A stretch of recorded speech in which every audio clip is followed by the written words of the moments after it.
Sudden ಆಗಿ ಹೋಗಿ ಒಂದು ಕನ್ನಡ ಹಾಡು ಹಾಕಿ ನಮ್ ಕನ್ನಡ ಹಾಡುಕೊಂಡು ಡ್ಯಾನ್ಸ್ ಮಾಡೋಣ ಅಂತ DJ ಹತ್ರ ಹೋದೆ. ಆ DJ ಹಿಂಗ್ ನಾನು ಕೇಳಿದ ತಕ್ಷಣ ಅಲ್ಲಿ ಬೌನ್ಸರ್ಸ್ ಅಂತ ನೋಡಿ ಇಲ್ಲಿ ಏನೋ ತೊಂದರೆ ಕೊಡ್ತಿದ್ದಾನೆ. ಓಕೆ. ಸೀದಾ ಬಂದ ಬೌನ್ಸರ್ಸ್ ಬಂದ, ಪಬ್ದ ಓನರ್ ಬಂದ, ನನ್ ಕತ್ತು ಹಿಂಗ್ ಇಟ್ಕೊಂಡ, ಸೀದಾ ಹೊರಗಡೆ ತಂದು ತಳ್ದ. ಓಕೆ. ನಾ 2.5 hours ಹೊರಗಡೆನೆ ನಿಂತಿದ್ದೀನಿ, ಪಬ್ ಹೊರಗಡೆ. ಪಬ್ ನೋಡ್ಕೊಂಡು ಕೋಪ ಬರ್ತಾ ಇದೆ ನನಗೆ. ಕನ್ನಡ ಹಾಡು ಕೇಳಿದಿಕ್ಕೆ ನನ್ನ ಹೊರಗಡೆ ತಳ್ಬಿಟ್ರಲ್ಲ. ಅದ್ರ ಮೇಲ್ಗಡೆ ನನ್ನ ಫ್ರೆಂಡ್ಸ್ ಬೇರೆ, ನನ್ನ ಮಕ್ಳು ನನ್ಗೆ ಯಾರು ಮರ್ಯಾದೆ ಕೊಡ್ತಾ ಇಲ್ವಲ್ಲ, ಯಾರು ಬರ್ತಾ ಇಲ್ವಲ್ಲ, ನನ್ನ ಹೊರಗಡೆ ಹೋಗಿದ್ರು ಅಂತ ಜೀವನ ಇದು ನಂದು. ನೈಟ್ ಒಬ್ನೇ 12 ಗಂಟೆಲಿ ನಡ್ಕೊಂಡೋಗಿ ಮನೆಗೆ ಒಬ್ನೇ 1 hour ಸಾಂಗ್ ರೆಡಿ ಮಾಡ್ಬಿಟ್ಟೆ. ಕರೆದೆ ಟೀಮ್ನ, ಸರ್ ಒಂದು ಟ್ಯೂನ್ ರೆಡಿ ಮಾಡಿದೀನಿ ಬನ್ನಿ ಕೇಳಿ. ಪ್ಲೇ ಮಾಡಿದೆ. ಪ್ಲೇ ಮಾಡಿದ ತಕ್ಷಣ ಯಾರೋ ಕಾಲ್ ಬಂದ್ಬಿಡ್ತು. ಕಾಲ್ ಅಂತ ಅಟೆಂಡ್ ಮಾಡೋಣ ಅಂತ ಸ್ಟುಡಿಯೋ ಹೊರಗಡೆ ಹೋದೆ. ನಾನು ಕಾಲ್ ಮುಗಿಸ್ಕೊಂಡು ಒಳಗಡೆ ಬರೋಷ್ಟೊಳಗೆ ಅವರೇ ಇನ್ನೊಂದ್ಸಲ ಪ್ಲೇ ಮಾಡ್ಕೊಂಡು ಕೇಳ್ತಾ ಇದಾರೆ. 2ನೇ ಸಲ ಕೇಳ್ತಾ ಇದಾರೆ. ಕೂತ್ಕೊಂಡೆ, ಈ ಹಾಡ್ ಫಿಕ್ಸ್ ಅಂತ. ಈ ತರ ಮ್ಯಾಜಿಕ್ ಆಗ್ಬಿಡ್ತಲ್ಲ. ನನಗೆ ಡೌಟ್ ಇತ್ತು ಆ ಸಾಂಗ್ ಓಕೆ ಆಗಲ್ಲ ಅಂತ. ಬಿಕಾಸ್ ಅವ್ರು ಅಷ್ಟು ಈಸಿಯಾಗಿ ಆ ಟೀಮ್ ಅಲ್ಲಿ ವರ್ಕ್ ಮಾಡಿದ್ದೀನಿ ನಾನು ಅವ್ರ ಜೊತೆ, ಅಷ್ಟು ಬೇಗ ಒಪ್ಕೊಳ್ಳಲ್ಲ. ಇದೇನ್ ಗುರು 1 hour ಅಲ್ಲಿ ಸಾಂಗ್ ಮಾಡಿದೀನಿ ಓಕೆ ಅಂತ ಇದಾರಲ್ಲ, ಏನ್ ನನ್ನ ಅದೃಷ್ಟ ಚೇಂಜ್ ಆಗ್ಬಿಡ್ತಾ ಇವತ್ತು ಅಂತ ಅನ್ಕೊಂಡೆ. ನೋಡಿದ್ರೆ ಸಾಂಗ್ ಎಲ್ಲ ಮಾಡ್ಬಿಟ್ರೆ ಅದು ಲೆಕ್ಕಾಚಾರನೇ ಬೇರೆ ಆಗ್ಬಿಡ್ತದೆ ಲೈಫಲ್ಲಿ. ಎಲ್ರು ಸಣ್ಣ ಮಕ್ಳಿಂದ ಹಿಡಿದು ಎಲ್ರು ಸಾಂಗ್ ಬಂತು ಅಂತ ಹೇಳಿದ್ರೆ ಎನರ್ಜಿನೇ ಬೇರೆ ಇರುತ್ತೆ. ಸ್ಪೆಷಲಿ ತಮಿಳ್ನಾಡಿಂದ ಜಾಸ್ತಿ ರೀಲ್ಸ್ ಆಯ್ತು ಫಸ್ಟ್. ಓಕೆ. ಏನ್ ಯೋಚನೆ ಮಾಡ್ತಿದ್ದೀರಾ? ಬೇಗ ಬೇಗ ಬೆಲ್ ಐಕನ್ ಕ್ಲಿಕ್ ಮಾಡಿ. 3 ಪೆಗ್ಗೆ ನಾನು 2009 ಅಲ್ಲಿ ನಾನು ಯಾಕೆ ಇನ್ಸ್ಪೈರ್ ಆದೆ ಅಂತ ಕೇಳಿದ್ರೆ ಅದೊಂದು ಸ್ಟೋರಿ ಇದೆ. ಓಕೆ. ನನಗಾದಂತ ಒಂದು ಎಕ್ಸ್ಪೀರಿಯನ್ಸ್.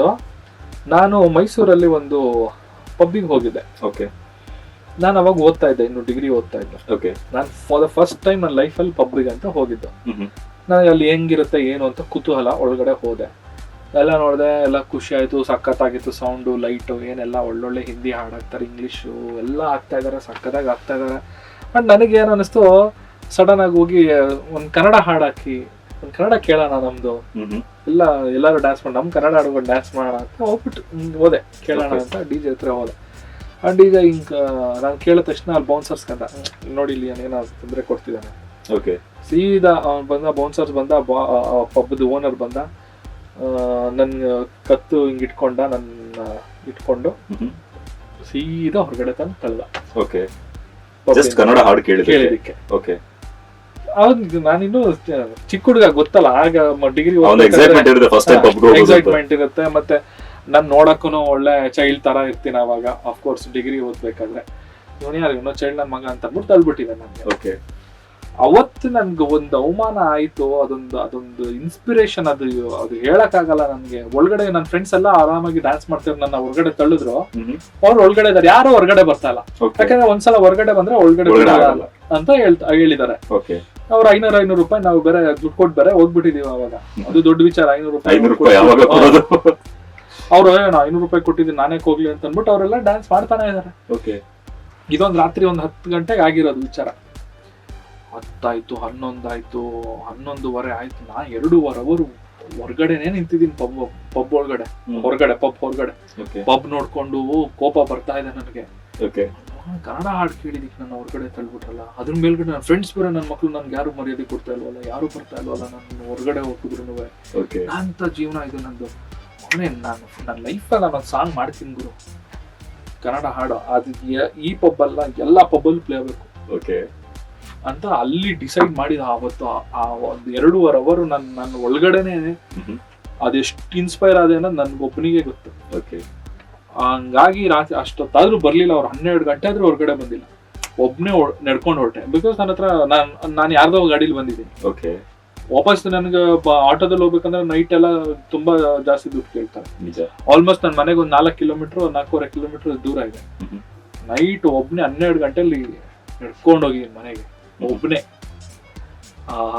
ನೈಟ್ ಇದೆಯಲ್ಲ, ಆ ಟೈಮ್ ಝೋನ್ ಇದೆಯಲ್ಲ, ದಟ್ ಚೇಂಜ್ ಮೈ ಲೈಫ್. ಅಂದ್ರೆ ಅಷ್ಟು ಇನ್ಸ್ಪೈರ್ ಆದೆ ನಾನು. ಅಲ್ಲಿಂದ ನಾನೊಂದು ಪಾರ್ಟಿ ಸಾಂಗ್ ಮಾಡ್ಬೇಕು ಅಂತ ಮಾಡಿ ಅವಾಗ 3 ಪೆಗ್ ಮಾಡಿದ ಸಾಂಗ್. ಸೂಪರ್.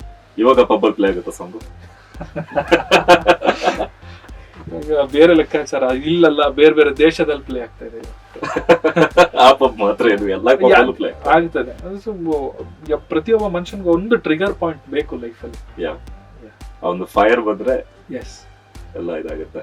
ವೆಲ್, ಸೊ ಮುಂದಕ್ಕೆ ಪ್ಲೇ ಆಗೋ ಹಾಡು ಲಾಕ್ ಡೌನ್ ಟೈಮ್ ಅಲ್ಲಿ ರಿಲೀಸ್ ಆಯ್ತು, ಎಲ್ಲಾ ಮಕ್ಕಳು ಈ ಹಾಡು ಬಂತು ಅಂತ ಹೇಳಿದ್ರೆ ಓಕೆ ಫುಲ್ ಡ್ಯಾನ್ಸ್ ಟಿವಿ ಮುಂದೆ. ಯಾವ ಹಾಡು ಯಾವ ಹಾಡು ಲಾಕ್ ಡೌನ್ ಟೈಮ್ ಅಲ್ಲಿ ಕೋಲುಮಂಡನ? ಕೋಲ್ಮಂಡ್ ಅಲ್ಲ, ಲೈಕ್ ಈ ಪ್ಯಾಂಡಮಿಕ್ ಏನು ಸ್ಟಾರ್ಟ್ ಆಗಿತ್ತು ಆ ಟೈಮಲ್ಲಿ ಒಂದು ಸಾಂಗ್ ರಿಲೀಸ್ ಆಯ್ತು. ಫುಲ್ ಏನು ಮನೇಲಿ ಕೂತ್ಕೊಂಡು ರೀಲ್ಸ್ ಮಾಡೋದು, ಬರೀ ಇದೇ ಹಾಡಿಗೆ ಮಕ್ಕಳು ಡ್ಯಾನ್ಸ್. ಮಕ್ಳಂತೂ ಟಿವಿಲ್ ಬಂತು ಅಂತ ಹೇಳಿದ್ರೆ ಖರಾಬು ಬಾಸು ಖರಾಬು. ಖರಾಬು ಆಕ್ಚುಲಿ ಇದು ಕನ್ನಡದ highest viewed video on YouTube.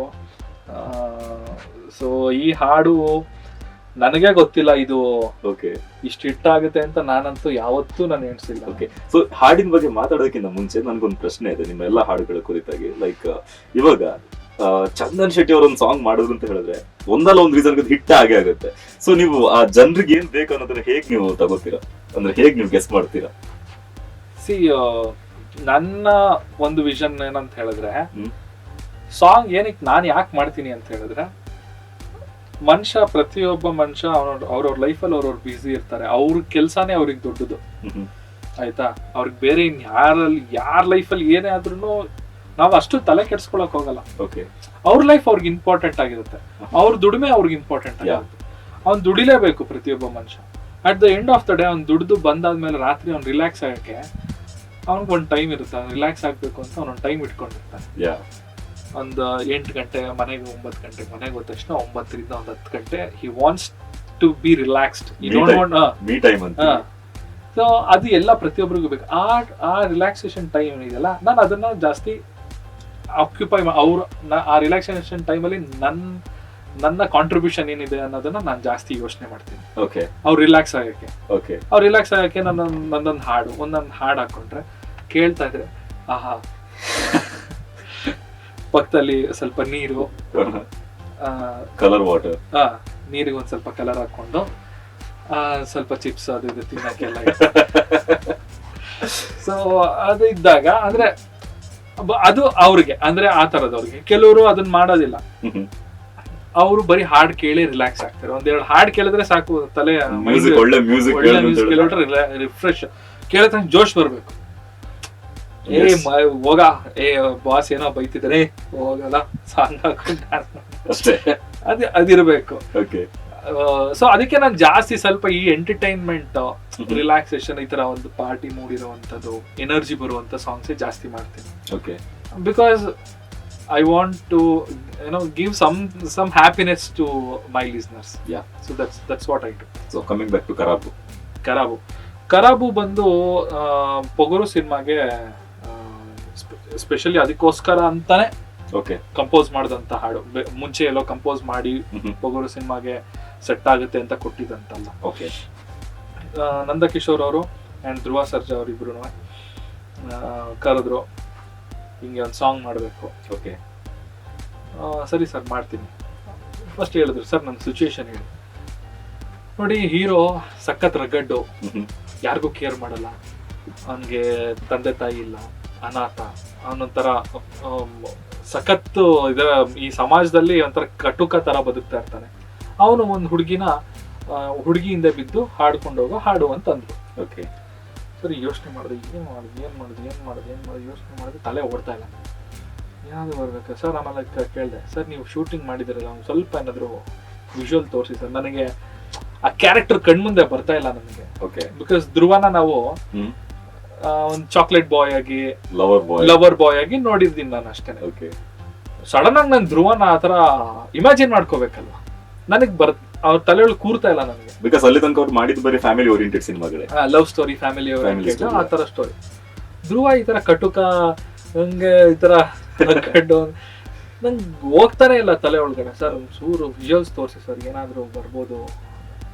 Visual ತೋರಿಸಿದ್ರು, ವಿಜುವಲ್ ನೋಡ್ಬಿಟ್ಟು ಧ್ರುವನ ಇದು ಏನ್ ಗುರು ಹಿಂಗ್ ಖರಾಬ್ ಆಗಿದೆ, ನೀವು ಕ್ಯಾರೆಕ್ಟರ್ ಏನ್ ಗುರು ಈ ತರ ಖರಾಬ್ ಆಗಿದೆ ಅಂತ ಅನ್ಕೊಂಡೆ. ಬಂದೆ, ಸರಿ ಸರ್ ನಾನು ಕಂಪೋಸ್ ಮಾಡ್ಬಿಟ್ಟು ಕರಿತೀನಿ ನಿಮ್ಗೆ. ಸೀದಾ ಸ್ಟುಡಿಯೋಗೆ ಬಂದೆ. ಹಿಂಗೆ ಯೋಚನೆ ಮಾಡ್ತಾ, ಖರಾಬು ಬಾಸು ಖರಾಬು, ಸುಮ್ನೆ ಓಡೋಗು, ನಿಲ್ಲಬೇಡ ಓಡೋಗೆ ಓಡೋಗು ಬಂದ ಹಂಗೆ ಫ್ಲೋ ಒಂದೇ ಒಂದು ಸ್ಪಾಂಟೇನಿಯಸ್ ಹಂಗೆ ಬಂದ್ಬಿಡ್ತಲ್ಲ ಈಗ.